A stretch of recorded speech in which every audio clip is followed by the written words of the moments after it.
news station is continuing coverage on the Women's March on Versailles. Versailles is the palace in which King Louis XVI and his family lives.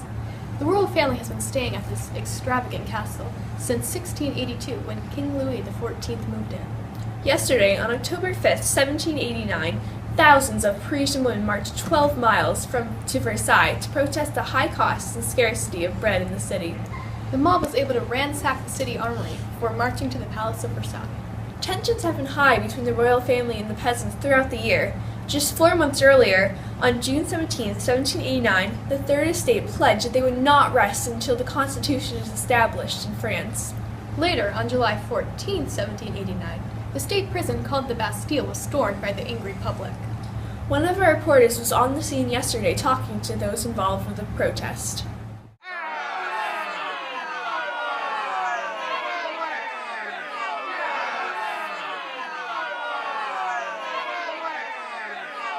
In the marketplace of Paris are thousands of women protesting against the Kingdom of Versailles. Here we have one of the women going against the kingdom. Why are you and all these women walking today? We're walking today to go against the expensive prices of bread that our people cannot afford.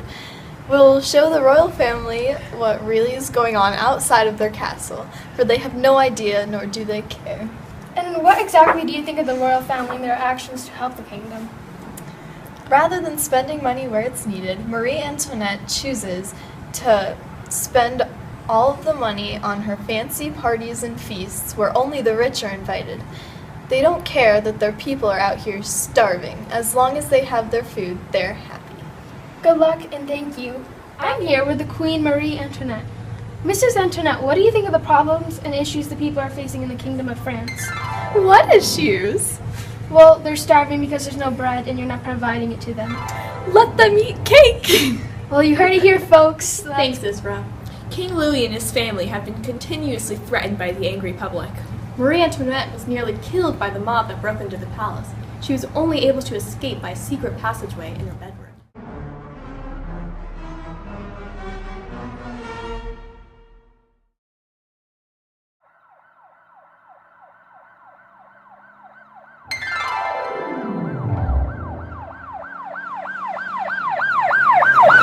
Now that the mob is inside the castle, the king must make a decision. We managed to get an interview with King Louis XVI.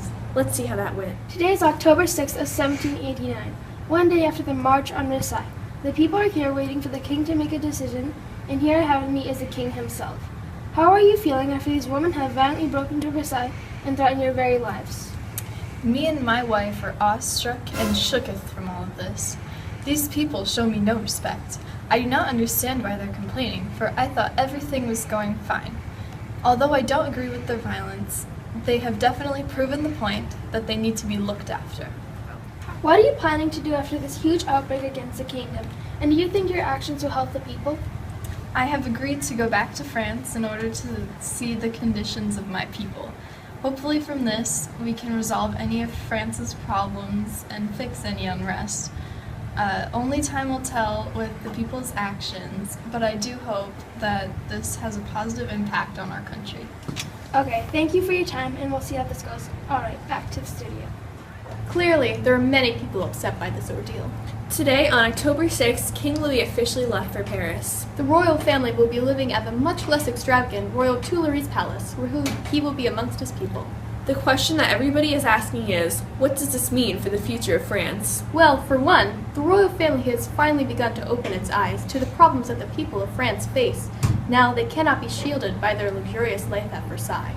Furthermore, this march is already acting as a rallying point for not only the Parisian woman, but for all of France. The March on Versailles was a tremendous victory for the Third Estate, and I'm sure that others will look to this event for inspiration. I'm Allison Smith. And I'm Ella Francis. And thank you for watching 22 News.